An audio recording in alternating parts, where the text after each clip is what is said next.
You are now entering the podcast studio of The Darkest Corners After the Postmortem, episode titled Maryann Cotton, the Notorious Serial Killer.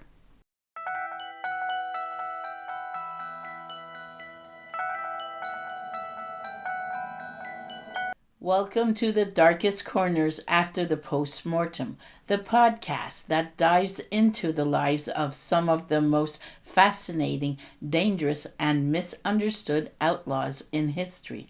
I'm your host, Sandra Pink, and today we explore the life of Maryann Cotton, the notorious serial killer, one of the most chilling and mysterious serial killers of England's history. The early life and descent into the darkness. Maryann Cotton was born in October 1832 in Low Moorsley County, Durham, England. Raised in a working class family, her early years were marked by hardship. When Mary was only 8, her father fell to his death in a mining accident, leaving the family destitute. These formative struggles may have shaped her relentless pursuit of financial stability. At 20, she married William Mowbray, with whom she had several children. Their lives were struck with poverty and tragedy. Many of the children died young, in appearance from stomach illnesses, a common cause of death in Victorian England. However, these deaths later raised superstitions as arsenic poisoning symptoms mimic gastrointestinal illnesses. Mary began her sinister pattern of marrying, poisoning her husbands, and collecting life insurance payouts.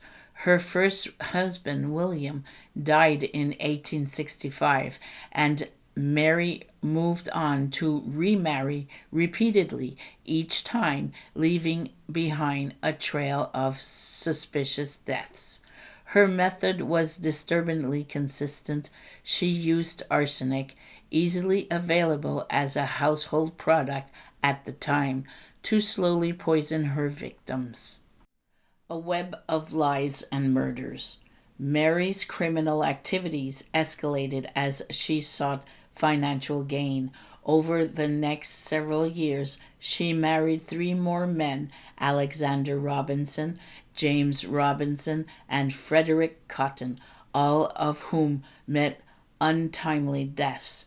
Alongside her husbands, Mary also poisoned her own children, stepchildren, and even her lovers.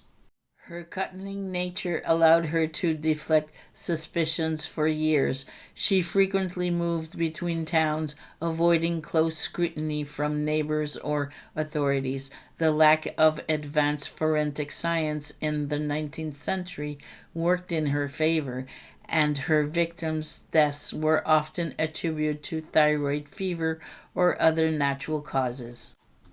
Mary's greed eventually betrayed her. By the time she married Frederick Cotton, she had already developed a reputation for being surrounded by death.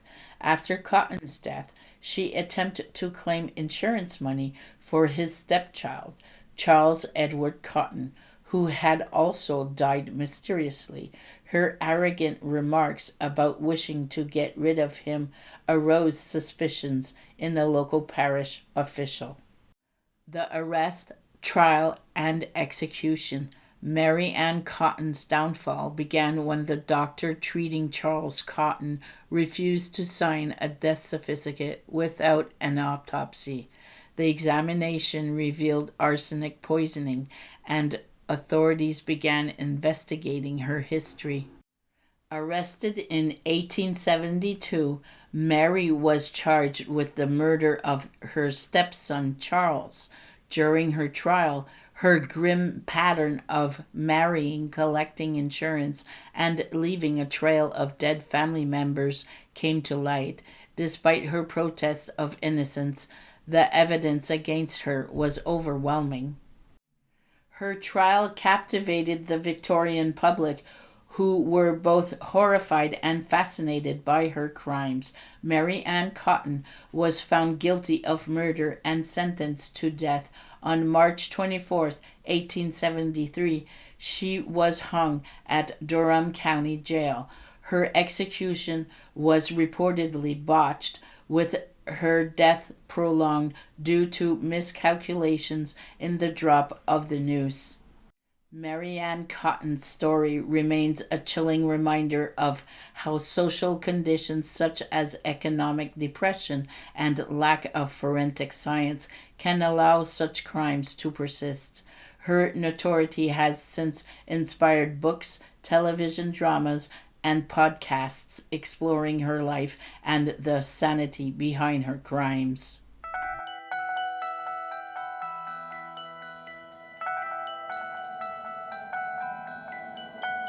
Today we look back at Maryann Cotton, the notorious serial killer's life, with horror, but we also have to ask ourselves what conditions allowed this to happen, and could it ever happen again? Thank you for tuning into this episode of Maryann Cotton, the notorious serial killer. If you enjoyed this episode, don't forget to subscribe, leave a review, and join me next time as we explore the lives of more extraordinary outlaws here at the podcast studio of The Darkest Corners after the postmortem. Until next time, remember, the darkest stories are often hidden just beneath the surface.